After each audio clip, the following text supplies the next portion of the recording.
내부에서부터 교육과정까지 영재교육원에 대한 전반적인 재검토가 필요하다는 지적입니다. 교육원 내부에서부터 자정의 목소리가 높습니다. 집안 환경이 되고 공부 잘하는 학생들이 다 영재교육도 또 정부에서 지원해서 이렇게 9개월 전입하는 해경 연수원생에게 30만 원의 지원금을 주는 여수시의 인구시책에 논란이 확산되고 있습니다. 인구 정책으로는 솔직히 효과가 없죠. 실효성이 없다는 것을 인정하면서도 제도를 유지하려 하는 여수시 행정의 속내를 들어봤습니다. 지역마다 공무원들의 갑질 논란으로 몸살을 앓고 있습니다. 지자체들이 직원들의 복무 점검을 강화하고 나섰습니다. 여수시 노인 전문 요양병원의 운영을 맡을 새로운 위수탁 법인이 선정됐습니다. 시청자 여러분 안녕하십니까? 금요일 밤 여수 MBC 뉴스데스크입니다. 영재교육원 교육과정에 돈에서만 한 해 수십억 원이 투입되고 있지만 재기능을 하지 못하고 있다는 기획보도 오늘도 이어갑니다. 네, 영재교육원의 학생 선발 과정에서부터 실효성이 없다는 문제까지 논란이 제기돼 온 건 벌써 수년 전부터였습니다. 특히 교육원 내부에서부터 달라져야 한다는 목소리에 갈수록 힘이 실리고 있습니다. 조희원 기자입니다. 지난 2018년 과학기술정보통신부 주최로 열린 한 컨퍼런스. 이 자리에 모인 영재교육원 원장들은 영재만 선발해 교육하는 방식의 형평성부터 실효성까지 현행 영재교육에 대한 날선 비판을 쏟아냈습니다. 어느 정도 여건이 되고 집안 환경이 되고 공부 잘하는 학생들이 다 영재교육도 또 정부에서 지원해서 이렇게 하는 거 아니냐 이런 비판들이 많이 있습니다. 2년이 지난 지금도 상황은 전혀 변하지 않았다는 게 교육계 관계자들의 중론입니다. 영재 정의가 언제부터 특별교육이 필요한 소수가 아닌 공부 잘하는 모범생이었느냐는 지적. 떠밀리듯 배정된 교사들로 인해 수업의 질을 보장하기 어렵다는 폭로를 어렵지 않게 들을 수 있습니다. 그 기관이 만들어져 있기 때문에 예산이 또 가야 되고 또 교사 수로 파견이 돼야 되고 있으니까 애들이 모집해야 되고. 심지어 인구가 적은 군 단위 영재교육원의 경우 한 해 영재의 수를 채우지 못해 사설 교습소처럼 아이들을 모집하기도 하는 상황. 영재교육원에 대한 자성의 목소리는 다름 아닌 교육계에서 나오고 있습니다. 교육부가 2025년 자사고 일괄 폐지 정책을 발표한 추세와 같은 맥락에서 영재교육원도 점검해야 한다는 겁니다.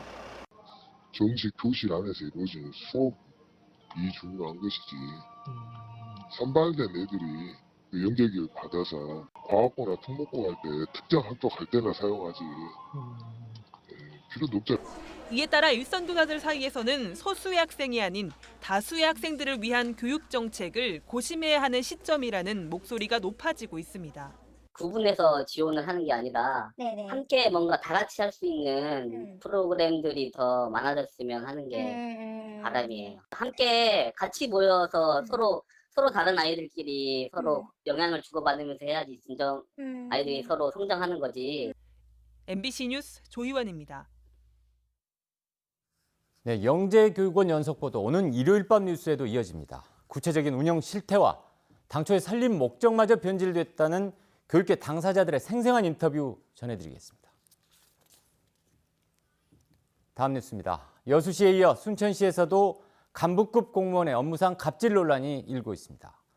시 당국은 일단 업무 공간을 분리하는 인사 발령을 냈는데요. 직장 내 괴롭힘에 대한 공직사회 전반의 인식 변화가 시급해 보입니다. 박민주 기자입니다.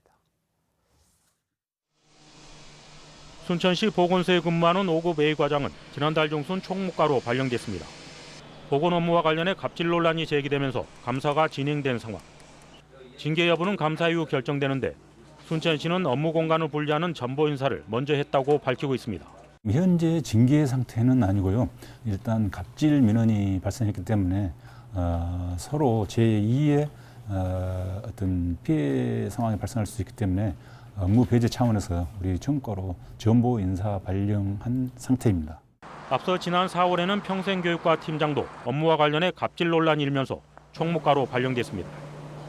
해당 팀장은 일에 대한 일반적인 지적을 했다며 과도한 언행은 없었다는 입장을 밝혔습니다.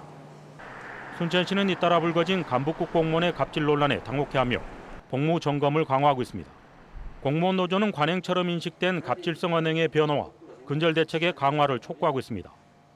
지난 2월 한 달간 6급 이하 556명의 조합원을 상대로 한 갑질 문화 실태 조사 결과 업무 관련으로 화를 내는 경우 등 9개 질문에 최고 22%가량 갑질로 인식하는 것으로 나타났습니다. 우리 기성세대들이 좀 습관대로 관행대로 해왔던 그 방식에서 새롭게 우리가 더 인식의 내용을 더 높여나가야 되겠다. 그런 실태조사 결과가 나왔고요. 여수와 순천시 공직사회에서 잇따라 발생하고 있는 갑질 논란. 직장 내 괴롭힘 금지법에 대한 공직사회 전반에 인식 변화의 필요성이 커지고 있습니다. MBC 뉴스 박민주입니다. 개방형 직위인 나간 면장의 사직에 따른 입장문을 발표하고 오는 30일 사직 처리하기로 했습니다. 순천시는 전국 1호 개방형 민간인 면장으로 관심을 모았던 신기로 나간 면장이 지역사회에 의미 있는 변화를 가져왔다는 평가를 받았지만 다양한 사업을 추진하는 과정에서 갈등이 확산됐다며 나간 면민 화합에 걸림돌이 될 것으로 판단해 사직을 처리한다고 밝혔습니다. 순천시는 공석으로 남게 되는 나간 면장 지위는 당분간 민간인 면장을 임용하지 않고 내부 공무원을 배치할 계획입니다. 국가산단 입주기업의 지역 인재 채용을 의무화하는 제도가 조만간 국회에서 논의될 전망입니다. 더불어민주당 김회재 의원은 오늘 보도자료를 내고 국가산단의 설립 취지와 조세 감면 등 각종 지원을 고려할 때 입주기업들이 지역 출신 학생을 의무적으로 채용하는 제도가 필요하다고 밝혔습니다. 김 의원은 이어 지역인재 채용을 의무화하고 시도지사가 채용 협의체를 운영하는 내용의 법률 개정안을 조만간 발의할 계획이라고 덧붙였습니다. 여수 수산물 특화시장 상인들의 노숙농성이 1년을 맞은 가운데 시민단체가 여수시의 적극적인 행정을 촉구했습니다.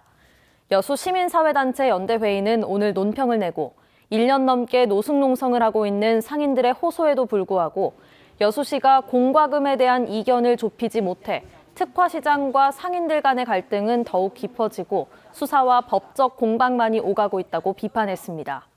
연대회의는 이어 농성에 참여하고 있는 상인들이 대부분 70대 이상의 고령이라 불이의 사태가 발생할 수 있다며 여수시는 합법적인 범위 안에서 적극적인 행정 조치를 통해 이번 사태를 조속하게 해결해야 한다고 강조했습니다. 여수시 노인 전문 요양병원의 운영을 맡을 우선 협상 대상자가 선정됐습니다. 여수시는 신청서를 제출한 3곳의 의료법인을 대상으로 심사를 진행한 결과 3호 의료재단을 우선 협상 대상자로 선정했으며 병원 운영에 대한 세부 사항을 논의한 뒤 이달 말쯤 공식 위수탁 협약을 체결할 예정이라고 밝혔습니다.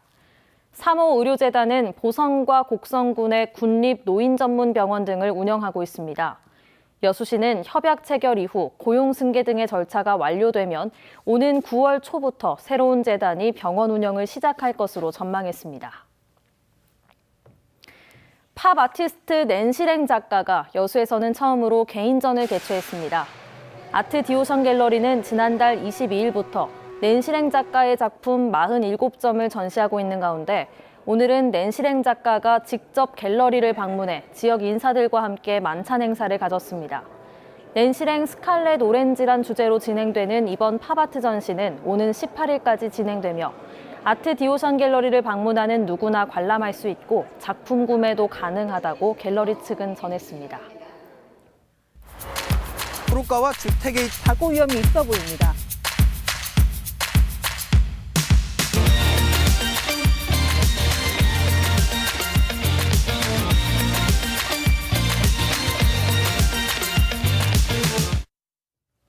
여수시가 9개월만 머물기로 약정된 예비 순경에게 그 기간 동안만 주소를 옮기면 30만 원 보조금을 주겠다라는 보도 논란이 컸었죠. 네, 저도 그 뉴스 보고 정말 이해가 가지 않았는데요. 지금은 좀 변화가 있나요? 전혀 그렇지 않습니다. 여수시는 스스로 실효성이 없다고 인정을 하면서도 제도는 계속 유지하겠다 이렇게 답변을 했는데요. 그 속사정 강세현 기자가 들어봤습니다.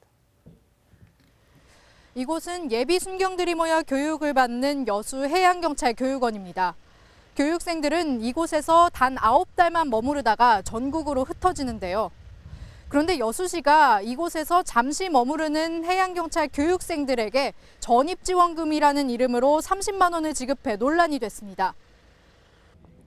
여수 MBC의 보도에도 여수시는 여전히 이 지원금을 폐지할 계획이 없다고 밝혔습니다. 저희가 그 이유를 들어봤습니다. 여수시는 지원금이 인구수 증가에 도움이 되고 해경 교육생들에게도 여수를 홍보할 수 있다는 입장을 굽히지 않았습니다.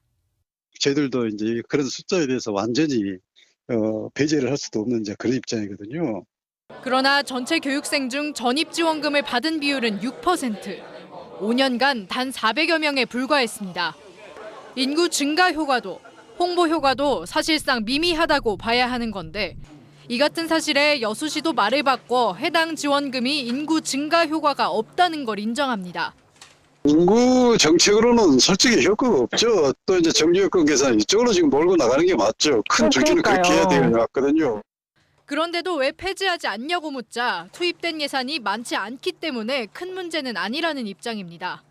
많은 숫자도 아니고 또 신청하신 분들이 또 신청을 하면은 우리가 이렇게 받아주는 것도 괜찮지 않냐는 생각이 들거든요. 현재까지 해당 지원금에 투입된 예산은 약 5,800만 원. 여수시 기준 결시가동 12,800명이 밥 한 끼를 먹을 수 있는 금액입니다. 정당성도, 효과도 미미한 전입보조금 지급을 고집하는 여수시. 시민의 혈세와 행정력은 적재적소에 쓰여야 한다는 기본 원칙을 되새겨야 한다는 목소리가 높습니다. MBC 뉴스 강서영입니다. 국내 철강 산업의 발전 방안을 논의하기 위해 국회의원들을 중심으로 논의기구가 마련될 것으로 보입니다. 조만간 설립되는 국회 철강 포럼에는 서동용, 김병욱, 어기구 의원 등 철강 회사들이 입주해 있는 광양과 포항, 당진 소속 국회의원들이 참여하며 앞으로 철강 산업을 육성하기 위한 입법 과제 발굴과 정책 제안에 나서게 됩니다. 이들은 최근 국회에서 철강 산업 관계자들과 만나 간담회를 갖는 등 첫 행보를 시작했습니다. 지난달 순천시에 이어 다음 주부터 광양시도 관내 시립도서관들을 전면 개관합니다. 광양시는 최근 한 달여 동안 방역 체계 점검을 마치고 8일부터 중앙과 희망 등 시립도서관 3곳을 기존과 동일하게 개관할 계획입니다. 대신 좌석 축소와 거리 유지, 문화행사 순차 진행 등 방역 수칙을 강화하겠다고 밝혔습니다. 한편 쌍봉과 현암 등 여수 지역 시립도서관들은 당분간 책 대출과 반납 업무만 유지하기로 했습니다. 오늘 오전 5시 10분쯤 순천시 주안면의 한 자원 재활용 공장에서 불이 났습니다. 이 불로 컨테이너 벨트와 건조기 등 내부 시설물이 소실됐지만 인명피해는 없었습니다. 소방당국은 폐기물 건조기에서 불이 시작된 것으로 보고 정확한 화재 원인과 피해 규모를 조사하고 있습니다. 장서공 전라남도 교육감의 직무수행 지지도가 13개월 연속 1위를 차지했습니다. 장 교육감은 여론조사 전문기관인 리얼미터가 지난달 23일부터 29일까지 전국 17개 시도교육감의 5월 직무수행 지지도를 조사한 결과 62.9%의 지지를 얻어 지난해 5월 이후 13개월 연속 1위에 올랐습니다. 리얼미터 여론조사는 시도별 1,000명씩 전국 만 18세 이상 남녀 17,000명을 대상으로 이뤄졌으며 95% 신뢰 수준의 플러스 마이너스 3.1%포인트, 응답률은 4.8%입니다. 김영록 전남지사가 정부의 지역의 핵심 현안 사업에 대한 정책 반영과 국고 지원을 요청했습니다. 김영록 전남지사는 과학기술정보통신부 장관을 만나 국가 첨단 산업 육성을 위한 핵심 시설인 방사광 가속기의 10년기 수요에 대비하기 위해 충북 오창과 함께 나주에도 대형 방사광 가속기의 추가 구축이 반드시 필요하다고 설명했습니다. 또 최근 대통령 직속 국가과학기술자문회의 주관으로 심의가 진행 중인 전남판 뉴딜 사업도 국가 R&D 사업으로 적극 반영해 줄 것도 함께 요청했습니다. 제25회 환경의 날을 맞아 전남도와 시군, 환경단체, 기업 420여 명이 여수산단과 율촌산단 지역에 무단 투기된 쓰레기를 수거하는 환경 정화 활동을 전개했습니다. 전남도는 오늘 환경의 날 환경 정화 활동을 시작으로 산단 내 쓰레기가 무단 투기되지 않도록 홍보 감시 활동과 함께 주기적인 정화 활동도 병행해 실시할 계획입니다. 초등학교 어린이 보호구역 불법 주정차 차량 주민신고제가 준비되는 가운데 광주와 전남 지역도 시행을 준비하고 있습니다. 담당 공무원의 단속 없이도 주민들이 어린이 보호구역 불법 주정차 차량을 찍어 행정안전부 어플을 통해 신고하는 주민신고제는 6월 29일부터 시행될 예정입니다. 광주시는 8일부터 지역의 157개 초등학교 어린이 보호구역에 대한 주민신고제 행정예고를 거친 다음 29일부터 시행에 들어간다는 계획입니다. 광양시가 노후 하수관로를 정비하기 위한 시설 공사를 추진합니다. 광양시는 내년 4월 초까지 사업비 60억 원을 들여 도심에 위치한 100여 곳의 배수 설비에서 하수관로 교체와 정비를 실시하고 1000여 곳의 맨홀을 교체할 계획입니다.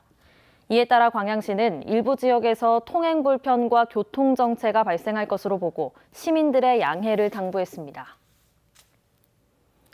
전남대학교가 세계적인 학술지인 네이처 인덱스 2020 학술기관 순위 발표에서 우수한 성적을 거뒀습니다.